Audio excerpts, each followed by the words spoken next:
Internacional Direto da pregador de Argentina, hoje. exatamente. É isso aí. Vai, argentino, manda. Tudo bem? Uma boa noite a todos. Boa noite, mano. Primeiro eu quero dizer que é uma alegria, sim, noite. e um privilégio grande poder compartilhar a palavra com todos vocês. A gente tem aí o distrito nosso todo reunido, representante das igrejas, Também. outras gentes mais longe, né? A irmã Elizabeth, lá de Santa Catarina, outras pessoas também que estão participando pelo YouTube. Gostaria de dizer que é um privilégio muito grande.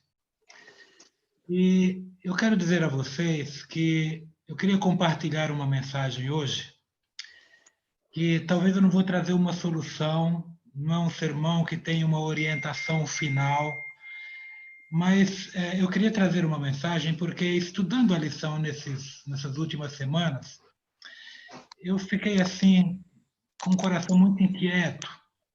E eu queria compartilhar algumas inquietudes com vocês, para depois, no final, a gente fazer uma introspecção e, assim, uma autoanálise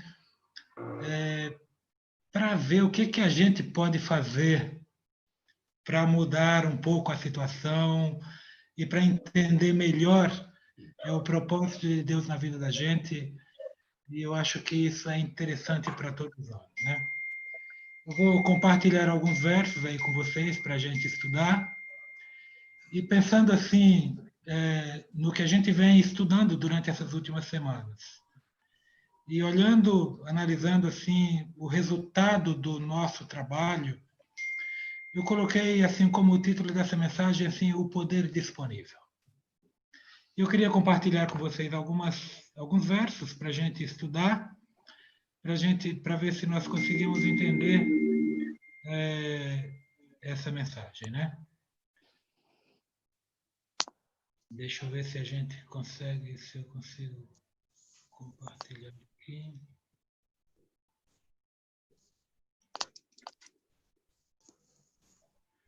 Conseguem ver ou não? Agora sim. Sim. Então, eu queria começar com esse verso, que é um verso que dessa vez me impressionou mais do que das outras vezes que eu havia lido, né? Que ele diz: "E tendo orado, tremeu o lugar onde eles estavam reunidos. E todos ficaram cheios do Espírito Santo e com ousadia anunciavam a palavra de Deus." Esse verso aqui, ele não aconteceu, assim, pelo que a gente entende, não aconteceu no dia do Pentecostes. A gente sabe que Jesus morreu lá no dia da Páscoa, ressuscitou nas primícias, ficou 40 dias junto com os discípulos, aparecendo eventualmente para eles, dando algumas orientações, e depois subiu ao céu. E nos 10 dias que a gente imagina que foi a cerimônia de entronização de Cristo no santuário celestial, os discípulos ficaram lá no cenáculo, orando e aguardando a promessa de Jesus, que havia dito que ia para o Pai, mas que viria um outro Consolador que ia enchê-los de poder. E os discípulos ficaram aguardando. Quando a gente lê Atos 2, a gente vê que eles ficaram aguardando lá no cenáculo, depois que voltaram do Monte das Oliveiras, quando Jesus foi assunto aos céus. E eles ficaram ali, os discípulos, mais as mulheres.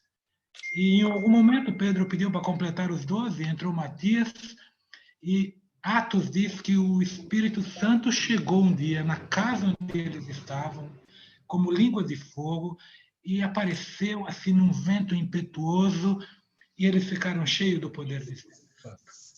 E nesse outro momento aqui, eles orando outra vez, o lugar que eles estavam tremeu. Eu acho isso assim tremendo, né? E todos ficaram cheios do Espírito Santo e começaram com ousadia a pregar a palavra de Deus.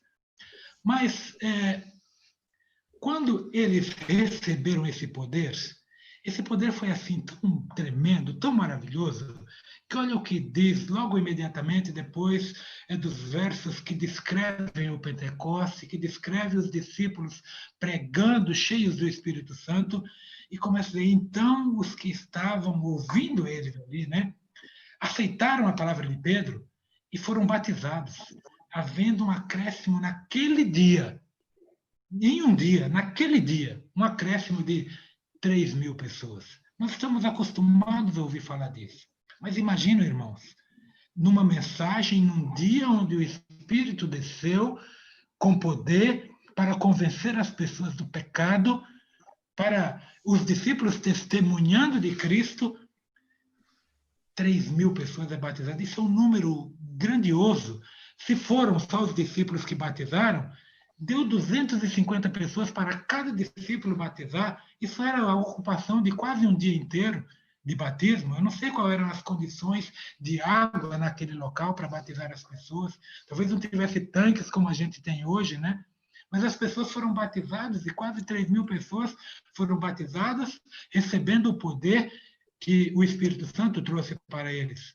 Na sequência, veja, um pouquinho mais na frente, diz que louvando a Deus, testemunhando sempre e contando com a simpatia de todo o povo que estava aceitando a mensagem.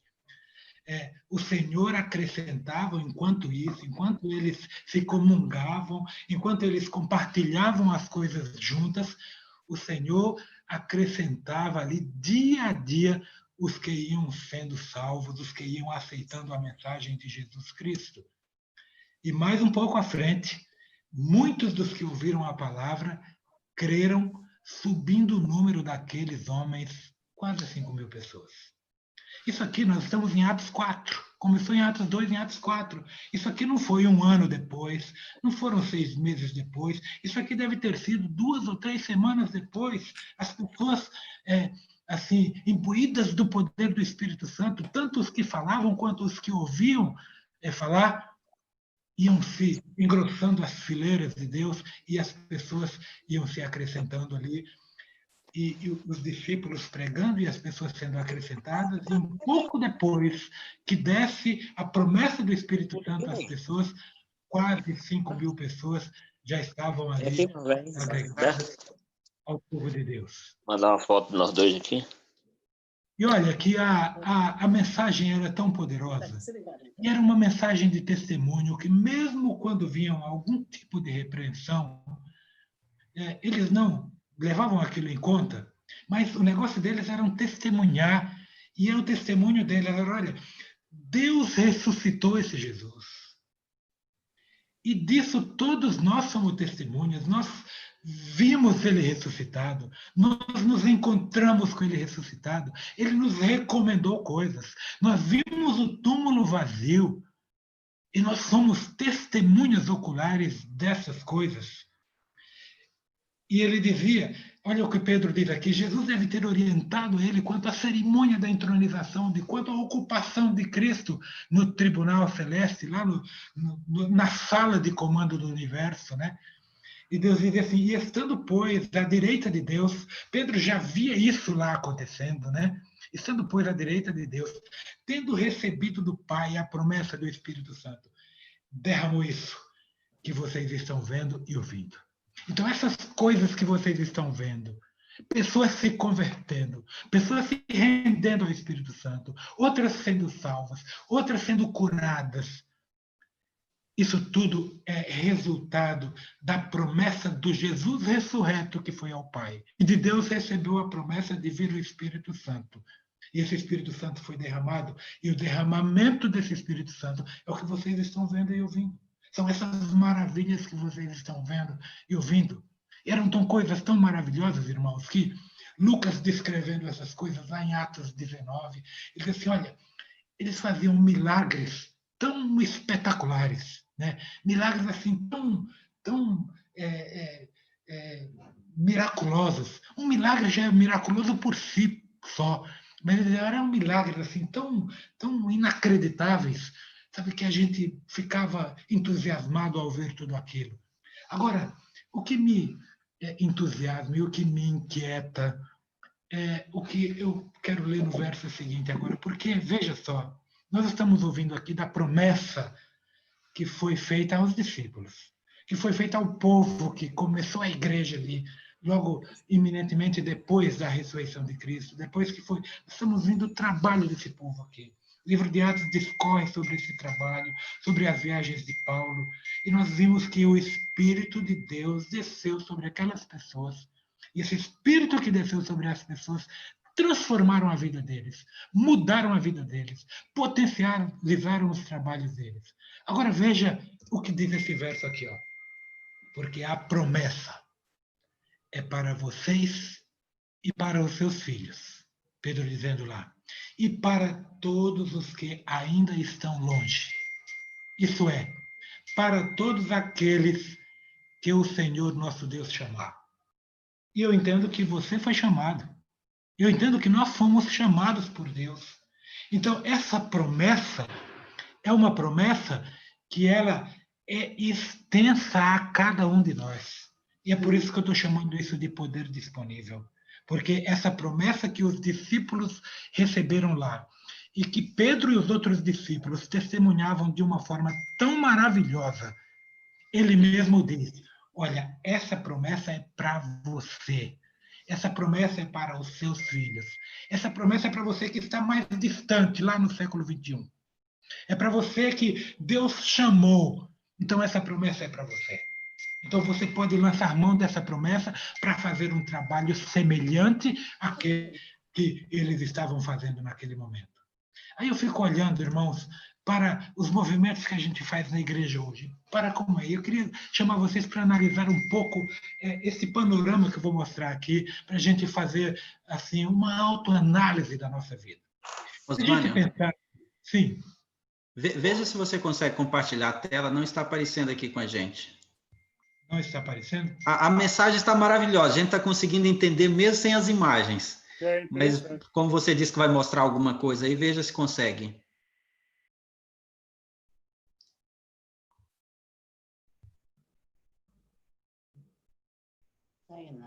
Esse é o pastor. Sim. O último participante. Deixa eu ver aqui.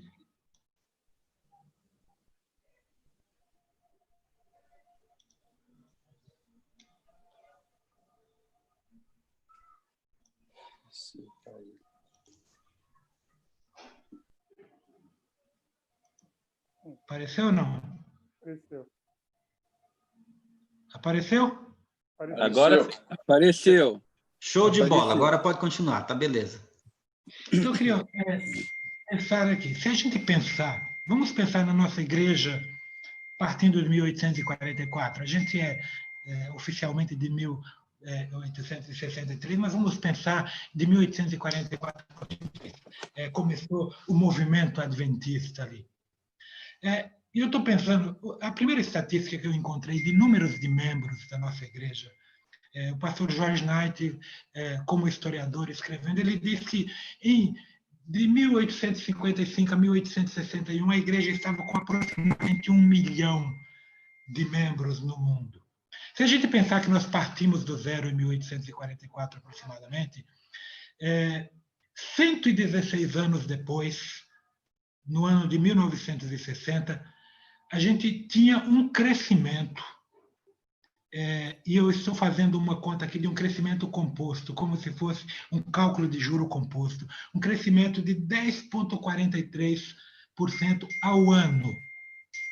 Então, durante esses primeiros 116 anos, nós tivemos esse crescimento. De 1861 a 1985, 25 anos depois, a gente estava com 5 milhões de membros. Eu me lembro que em 1985, aqui a gente teve um projeto que eu não sei quantos de vocês se lembram desse projeto, que foi o Colheita 90. Eu participei desse projeto.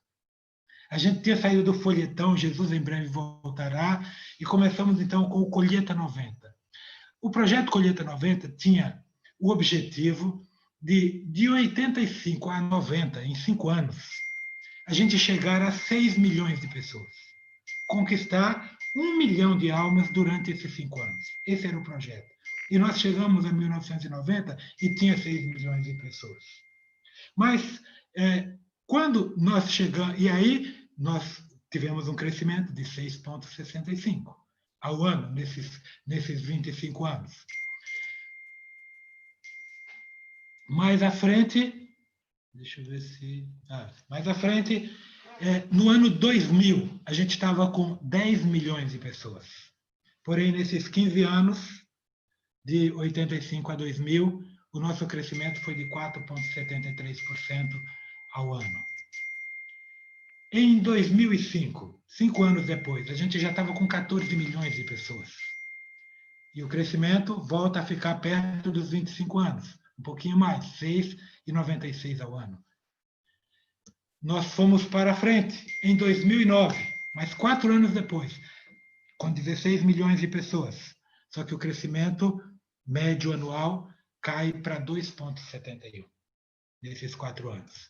E um pouco mais à frente, até 2018, 10 anos depois, o crescimento continua caindo 2,26% ao ano. E quando a gente chega no nosso tempo, em 2021, nós tivemos aí nos últimos 2 anos um crescimento aproximado de 2,47% ao ano. Então, se a gente olhar o crescimento geral, a gente tem um crescimento de 8,77% em 175 anos, ajudado pelos primeiros anos que a gente teve um crescimento maior. Então, eu fico pensando assim, nós estamos evoluindo, será?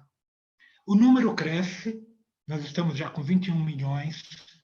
Outro dia, ouvi uma estatística desses rapazes do YouTube que fala mal das igrejas, né, mas falando da Igreja Adventista, e disse que a Igreja Adventista é um dos maiores movimentos mundiais, presente na grande maioria dos países. E é uma igreja que cresce bastante, e nós acrescentamos anualmente aproximadamente 500 mil de pessoas, que dá aí um crescimento próximo de 2,4, 2,5 ao ano. E isso é muito pouco.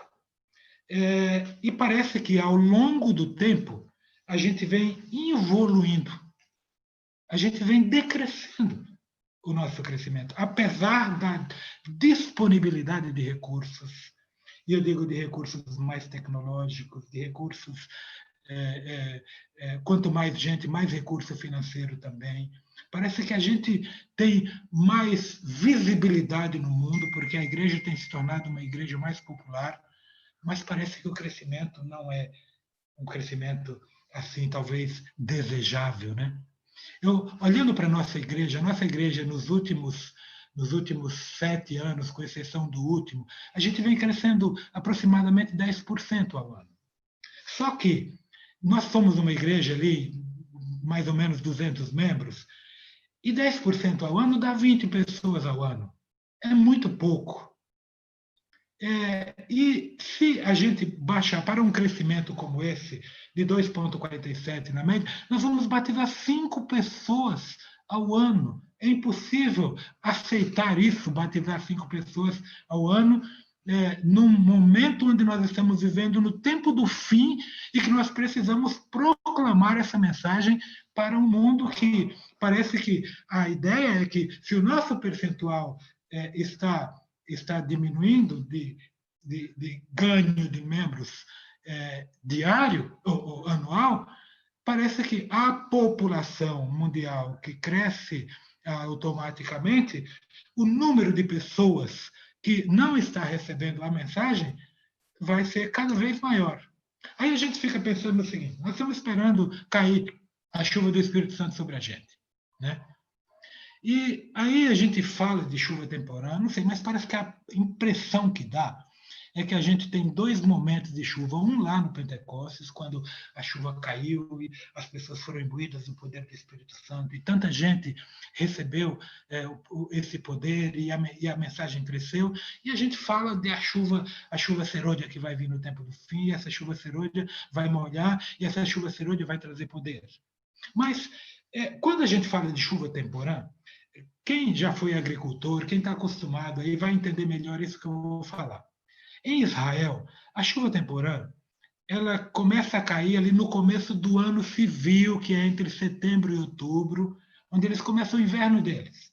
Então começa a cair a chuva temporã.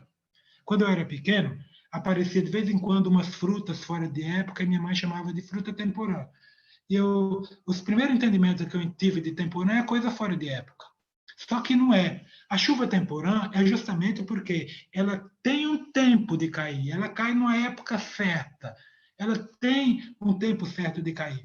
E em Israel, para os judeus, a chuva temporã é uma chuva que cai no começo do ano, ali, a partir de 15 de setembro, 15 de outubro, e ela cai para molhar a terra, para umedecer a terra, para que as plantações sejam feitas. E a terra umedecida pela chuva que cai ali do inverno, ela vai ajudar na germinação das sementes que são plantadas no seio da terra. Então, essa chuva que vai caindo ali, essa chuva temporã que vai caindo durante esse período, ela serve para germinar e para fortalecer as plantas que nascem.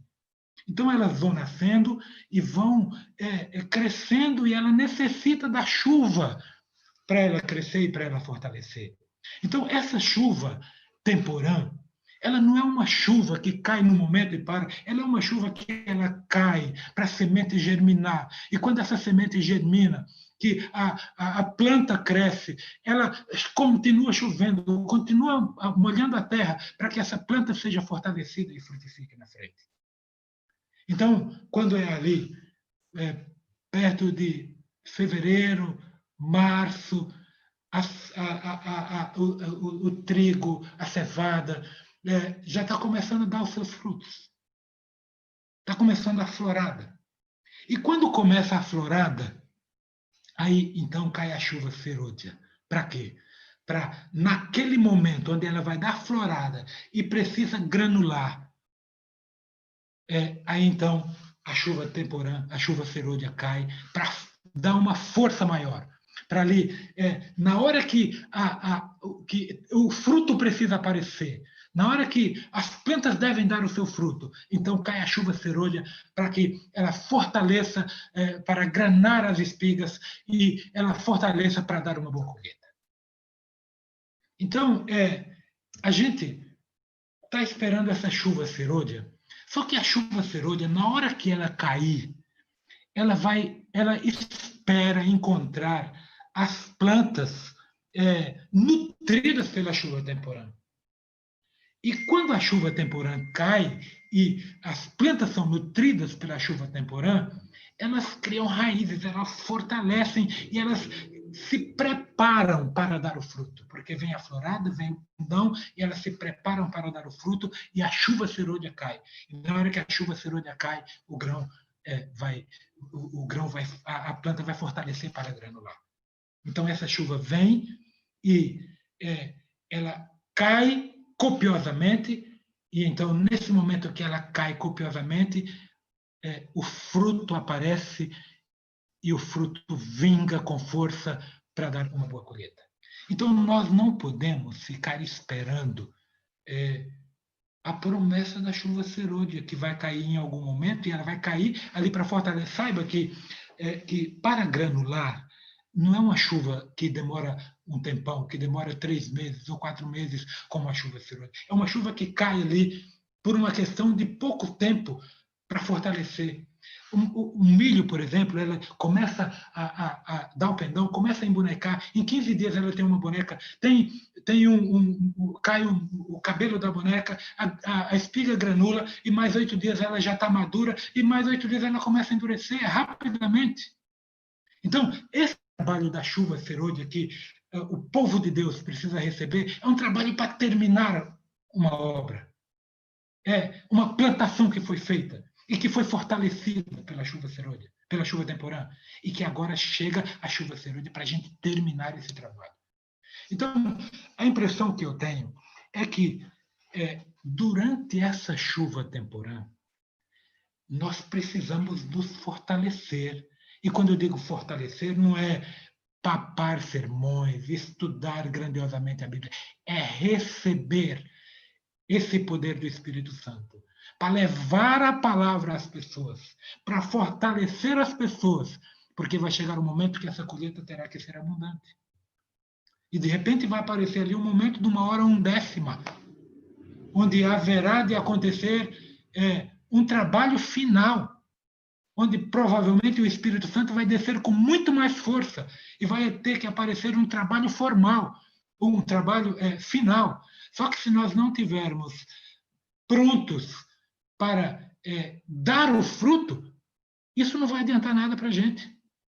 Então nós precisamos nos fortalecer para isso. E sabe, olha aqui, ó, hoje com 21 milhões de pessoas, se a gente olhar para a população mundial perto de 7 bilhões e meio de pessoas, nós somos 2,8 da população. 2,8 da população. É muito pouca gente. Isso significa que a seara é imensa. Não dá para crescer a 4% ao ano. Se a gente for nessa de crescer 4% ao ano, nós não vamos conseguir levar essa mensagem às pessoas. Eu não espero que, levando essa mensagem, 7 bilhões e meio de pessoas se convertam. A Bíblia não diz isso, que 7 milhões de pessoas, que o mundo inteiro vai se converter. Mas a Bíblia diz que as pessoas vão escutar a mensagem. E se a gente está num percentual tão baixo assim, como é que nós vamos chegar lá? E é por isso que eu digo que a gente precisa fazer uma autoanálise. A gente precisa, sei lá, fazer uma introspecção aí. E perguntar a cada um para si mesmo, o que é que eu estou fazendo? Será que isso que eu estou fazendo aqui é suficiente? Será que se eu comparar o meu trabalho com um trabalho desse que foi molhado pela chuva do Espírito Santo, o meu trabalho é comparativo a esse?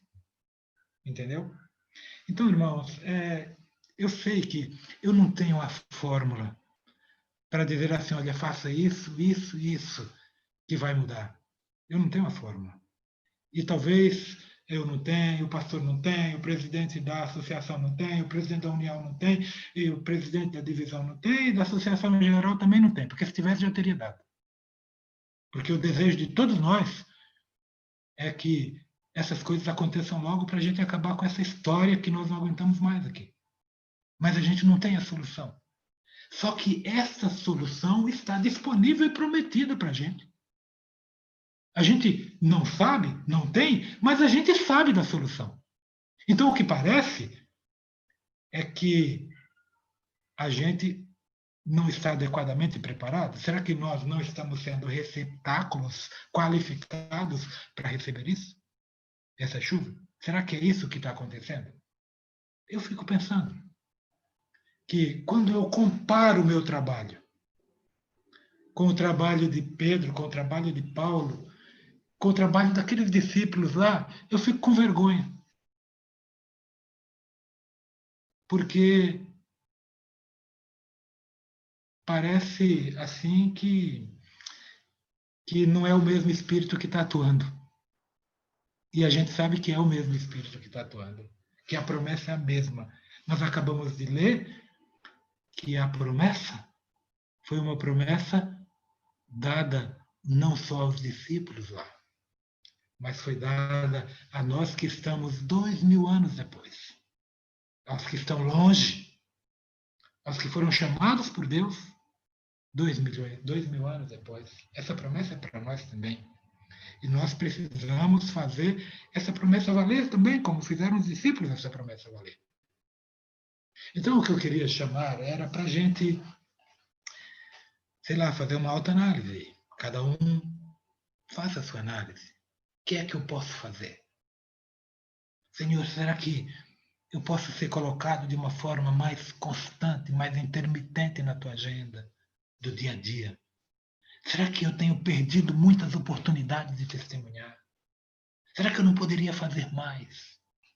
Será que eu não posso testemunhar mais? Será que eu não posso ser usado por ti um pouco mais?